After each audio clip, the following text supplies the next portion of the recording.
Trairagem. No povoado do Jacaré, a gente humilde dava ar alegre ao visual com cordéis de bandeirolas verdes e amarelas, da torre da igreja aos altos das casas do outro lado da rua. As bem cuidadas árvores refrescavam o ambiente e davam sombra aos animais. O chão vinha sendo regado com parcimônia d'água, apagando o excesso de poeira. As barraquinhas de bambu cobertas com folhas de bananeiras esperavam as comidas.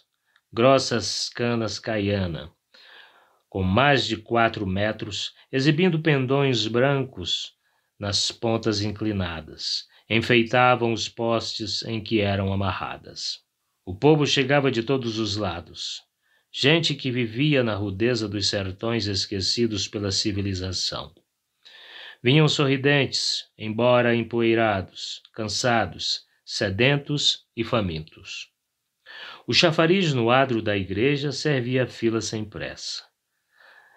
Abria-lhes o apetite o cheiro dos temperos, do alho refogado, da cebola com costela de boi, da carne com mandioca, a famosa vaca atolada, em enormes panelas sobre rústicos fogões a lenha, do vapor saído do arroz com piqui e do boi ralado, um cheirinho bom que dava fome. O campesino gostava de dar nome à sua comida conforme sua cultura.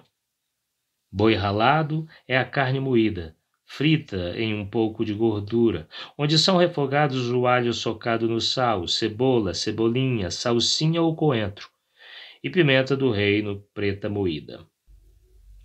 Todos aqueles aromas exalados aos narizes dos alegres camponeses só aumentavam suas apetências. Porém, tinham sede de justiça e fome do bem-estar social.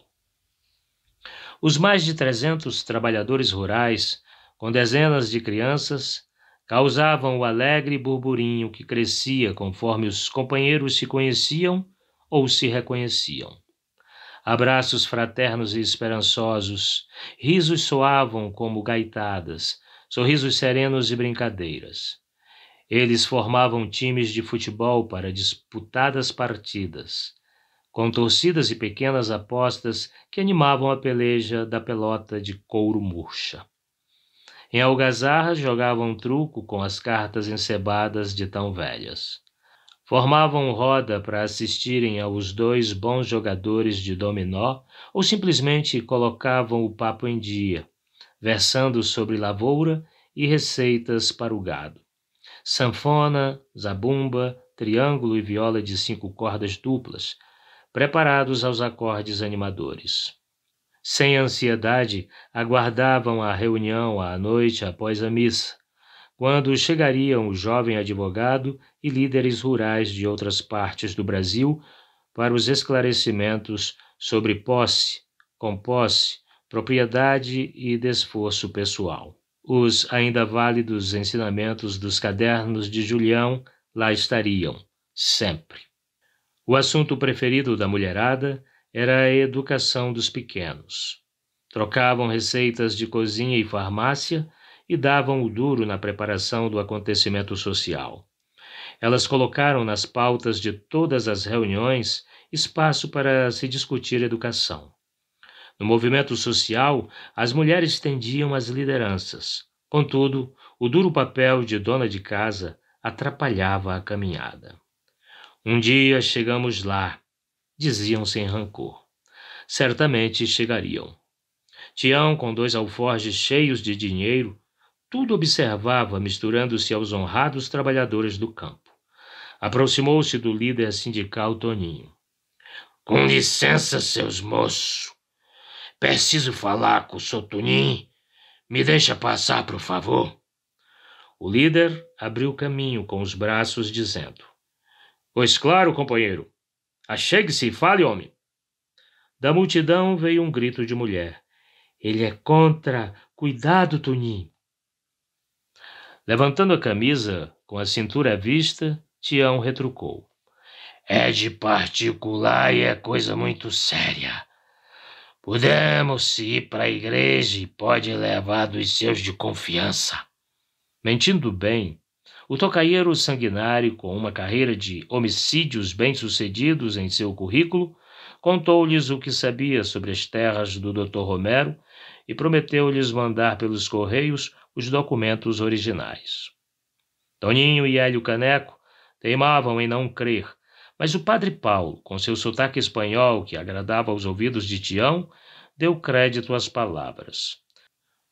O que viram em seguida foi uma espetacular bomba de alegria, que atingiria a todos. Tião, homem que supostamente dava suporte aos ruralistas, ofereceu-lhes o dinheiro que recebera pelo contrato. Acreditaram em sua afirmativa e aceitaram. Seria suficiente para se organizarem e comprarem sementes e adubos. Assim, como ficaram gratos pelo jipe Suzuki, do qual recebiam as chaves e documentos. Bem equipado com rádio PX e equipamento de eletricidade móvel. Com o 4x4, poderiam circular mais seguros nas péssimas estradas e em outros estados da Federação para o necessário intercâmbio. Depois de tudo combinado, ao sair do terreno sagrado, o de parte com o diabo atinou. Caindo na real, ele ficou em silêncio, deprimido. Como podia? Esmolecera? Seu grande talento não era mesmo saber, bem feito, sangrar alguém? Machucar e fazer sofrer? Bastante hábil e inteligente para atacar, matar e sair em retirada na hora certa sem ser ferido, não era? Seu pensamento foi interrompido com tapinhas nas costas que o pároco carinhosamente lhe dera. Padre Paulo segurou levemente o braço de Tião, convidando-o a passear no meio do povo de Deus do sertão.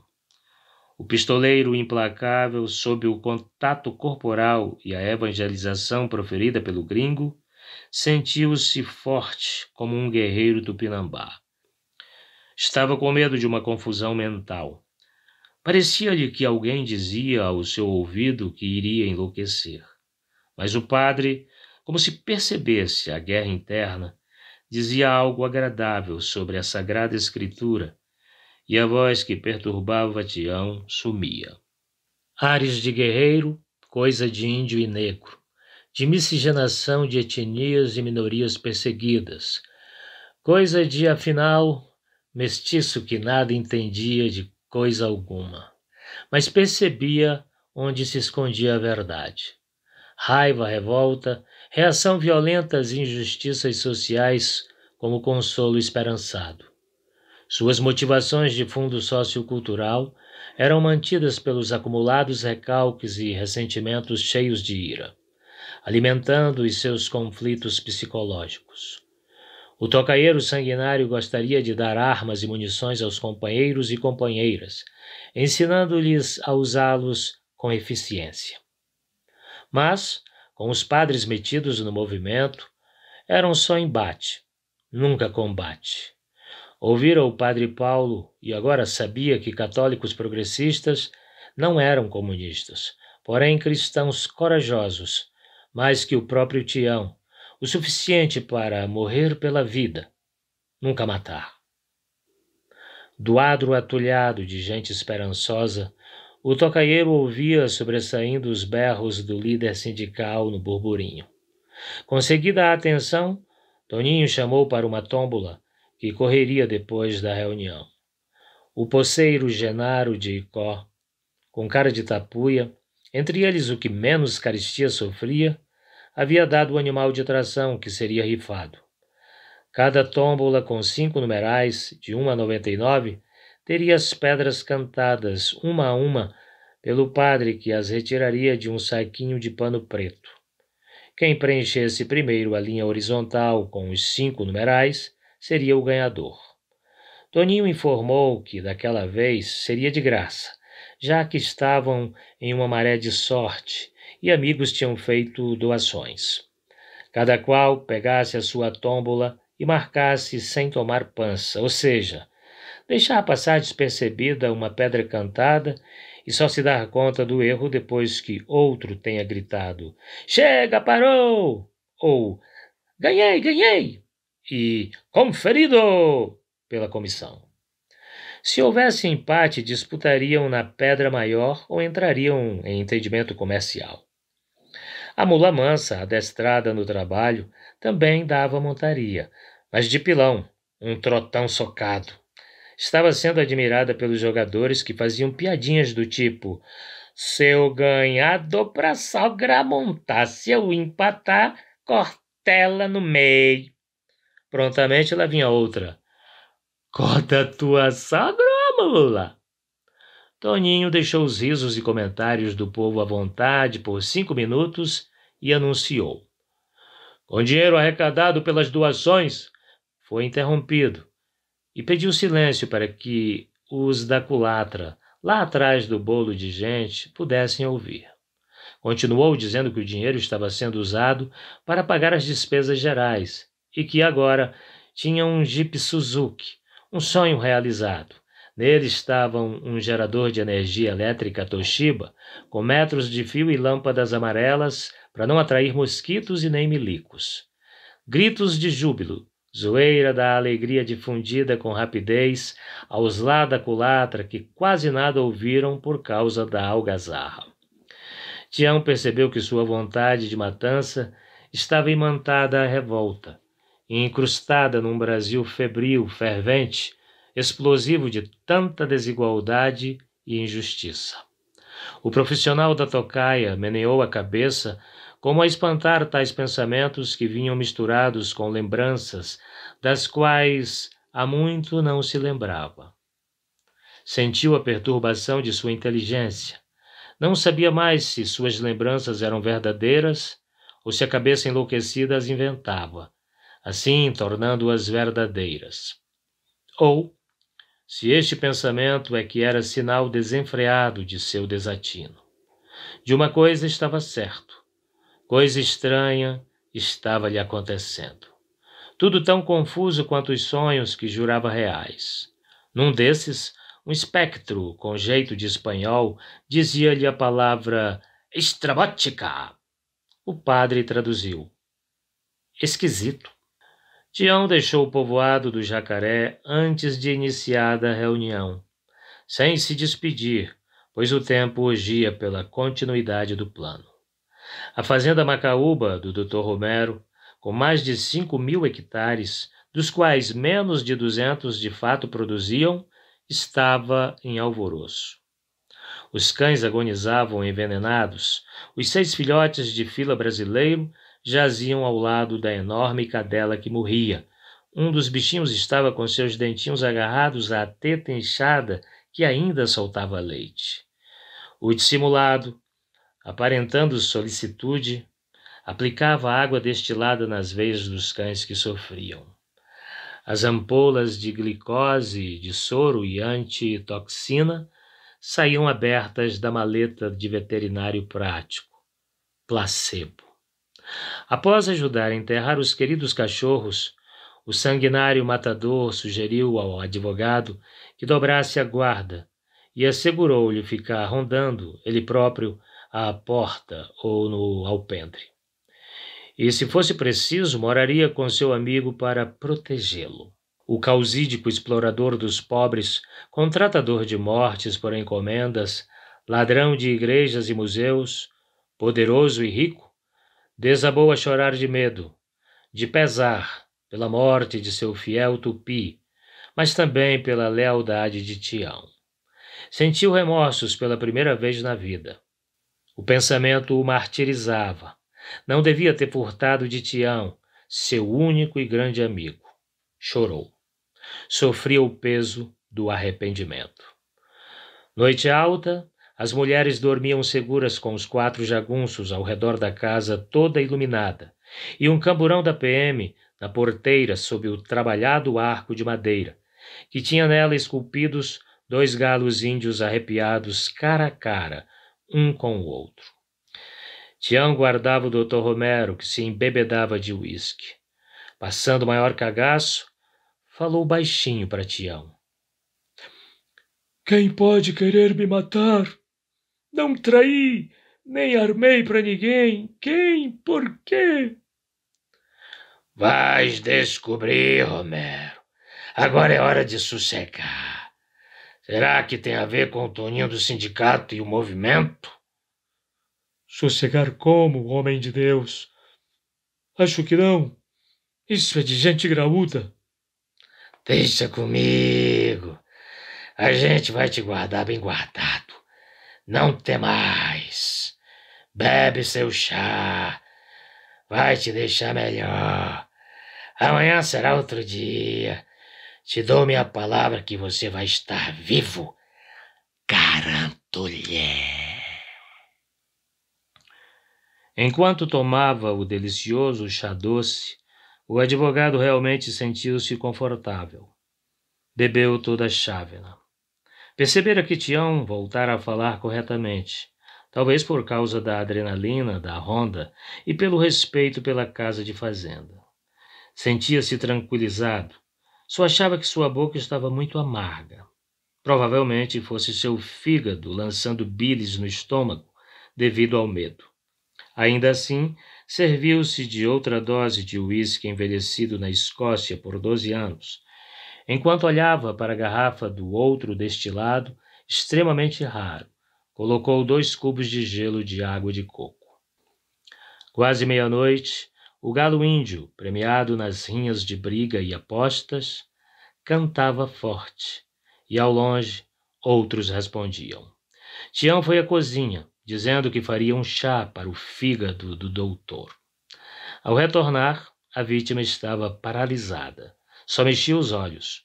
O cruel tocaieiro olha para o relógio japonês com iluminação e diz: Cumpri minha palavra. Passam 5 da meia-noite.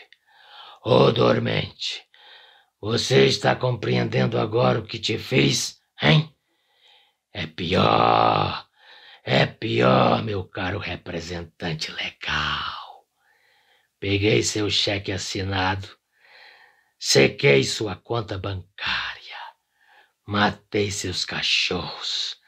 Vou tomar de ti tudo o que roubaste. A chave e o segredo estão aí. Apontou para o peito do entorpecido. Os documentos, joias e dinheiro serão meus daqui a pouco. Estou decidindo se estupro só a sua filha ou também sua esposa. Elas estão dormindo sono pesado. Se deliciaram e agradeceram quando, gentilmente, lhes preparei um dos meus especiais chás. Eu não te dei garantia de minha palavra? Aí, passa de meia-noite. Já é amanhã.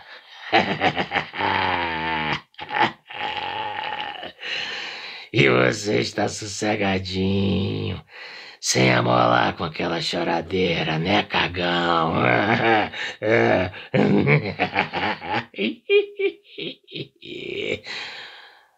Gargalhava o vingativo Tião. Já está de posse da tua passagem pro inferno, mas vai sem pressa. Serão horas de plena inércia. Terás tempo para pensar devagarzinho, sossegado. Dirão que estás catatônico. Sabemos que não, né, amiguinho? Cientificamente dizendo, você passará da respiração aeróbica para anaeróbica, sacou? Em outras palavras, a química de seu organismo foi tão modificada que não haverá necessidade de respirar durante o efeito da droga. Sem consumir oxigênio pelas vias respiratórias, viverás sem que ninguém te dê por vivo. Tu querias me prender. Como é sentir-se preso em seu corpo, hein? Ah, você não fala? Só mexe com os olhos que até há de comer. Você tá engraçado. Daqui a pouco nem os olhos obedecerão sua mente, não comandará seu corpo. Se o velório for rápido, talvez te enterrem vivo. Não se preocupe, porque seu corpo estará como morto mesmo. Mas a sua cabeça vai funcionar melhor antes e poderás perceber tudo. Seus ouvidos não vão deixar de funcionar. Vais ouvir até mesmo as pás de terra sobre seu caixão. Entendeu? Querias tomar o que é meu? Sua família vai ficar na miséria. Os desterrados farão esta bela propriedade produzir ou dar os títulos da terra para o Toninho do sindicato. Gostou? Querias me destruir?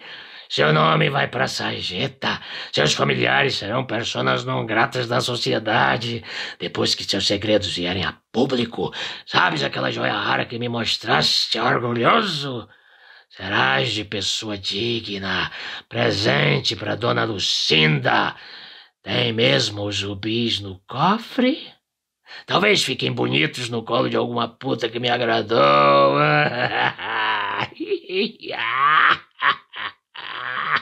O pagamento da empreitada do Toninho.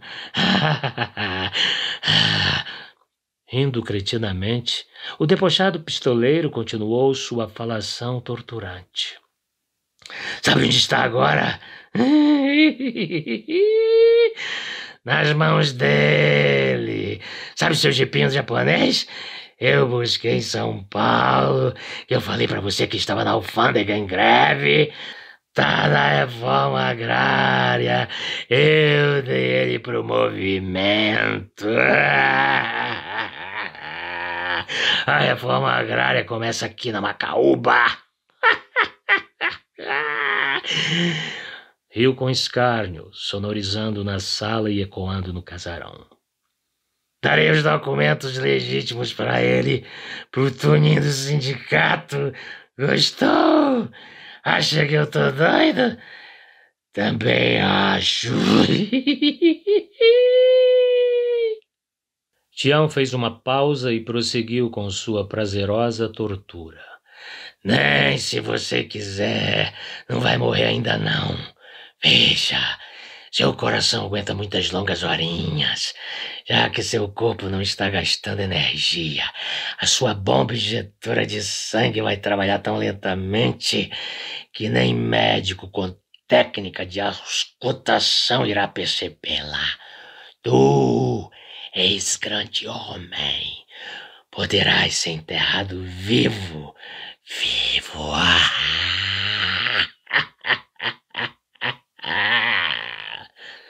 Tião soltou a sonora gargalhada e, com ironia, cantarolou e dançou um tango com a sua manqueira, a marca do demo. Romero tentou falar e quis chorar. As lágrimas não correram. Talvez pensasse no tanto que tinha a perder. Morrendo, sem usar mais de seu poder como bem lhe conviesse, mandando e desmandando. Ou entendera que seu erro fora trair e reconhecer a burrice. Apesar de tão culto, se deixara levar pela ambição excessiva, soberba e avareza. Seu olhar na sala lhe mostrava estar morrendo em meio à prataria antiga. Porcelanas chinesas e cristais de variadas cores e de diversas partes do mundo. Ali estava, ainda lacrado, seu litro de Scotch Whisky, 50 Old Years. Nunca provara da cara bebida, aguardando o casamento da filha que talvez nem ocorresse. Qual o sabor e efeito daquela raridade? Jamais saberia. E ela esteve ali à sua frente todo o tempo. Tempo. Que esvaía lentamente, sonorizando os segundos no vai e vem do carrilhão alemão, da primeira década dos anos 1900, caríssimo. Escutava tudo como se seus ouvidos fossem de canino. Podia ouvir a respiração de sua filha no quarto, a mais de 10 metros dali. Achava gozado ter todo o corpo paralisado. Ainda assim, ouvindo bem e percebendo que seus pensamentos tinham adquirido uma rapidez incrível. Mente ligada a toda energia, mas o corpo paralisado, morrendo na lentidão. A vingança cruel, não cruenta, pois sem sujar de sangue a rica sala, silenciosamente se concretizava para delírio e gozo do maldoso assassino de aluguel. Sarcasticamente, o impiedoso assassino brincava com os penduricalhos no pescoço do advogado. Tião se metera no escritório buscando os documentos da fazenda, com a plaqueta de prata que girava dentro de um círculo, quando tocada em uma das laterais com um teco, com o dedo médio com força, e dada a velocidade do giro, os riscos de ambos os lados, à vista da pessoa que a olhava, se sobrepunham e formavam o segredo do cofre. Lá estavam. Eram terras do Estado marcadas para a reforma agrária, griladas com argumentos montados sobre documentos falsos, nunca conferidos com eficácia. Juntou as pastas com etiquetas de macaúba, enlaçou-as com barbante, pegou as dezenas de milhares de dólares e as muitas joias, inclusive aquele bracelete de platina com rubis e com plaquetinha de ouro, o amarelo em alto relevo, que seria dado à sua professora. Tião conhecia a procedência daquela joia espetacular, de mais de um quarto de milênio de existência e repleta de histórias. Da última vez que fora furtada, pertencia a um padre de rica família que mantinha sua coleção sem muitos cuidados, com a segurança em seu casarão na Barroca, em Belo Horizonte. Ninguém buscaria aquela joia por meios legais. Tantas vezes fora roubada ou furtada em sua longa existência entre os abastados, mas legalmente não existia. Dr. Romero mostrara ao Tião sua descoberta histórica a respeito da joia. Num catálogo de grandes obras plásticas, retratada por um famoso, a madama francesa, casada com um brasileiro escravista do século XVIII, usando a pulseira. O tocaieiro deu ordens aos homens para que ninguém entrasse na casa, e não fizessem barulho para não acordar o patrão. Saiu todo contente balançando na canhota as chaves do jipe de Romero, que seria vendido quando ele recebesse o Suzuki. Somente depois das 6 horas da manhã é que a família deu conta do estado do Dr. Romero e chamou o zeloso médico que diagnosticou morte, devido ao cansaço mental, um colapso nervoso. Depois de 7 horas, atestou o óbito, sem deixar dúvida à família quanto à catalepsia, vez que tinha auscultado o paciente diversas vezes e, para confirmar, colocado um espelho sob as narinas. Contudo, não apareceram os vapores da respiração. Não havia pulsação nenhuma, pois então não restava qualquer suspeita de o paciente estar morto. O enterro, em grande estilo, se deu com os últimos raios de sol. No lusco-fusco, caía fria garoa e as sombras deixavam para a escuridão o domínio. Um monomotor sobrevoava o féretro, chovendo pétalas de rosas brancas de Barbacena.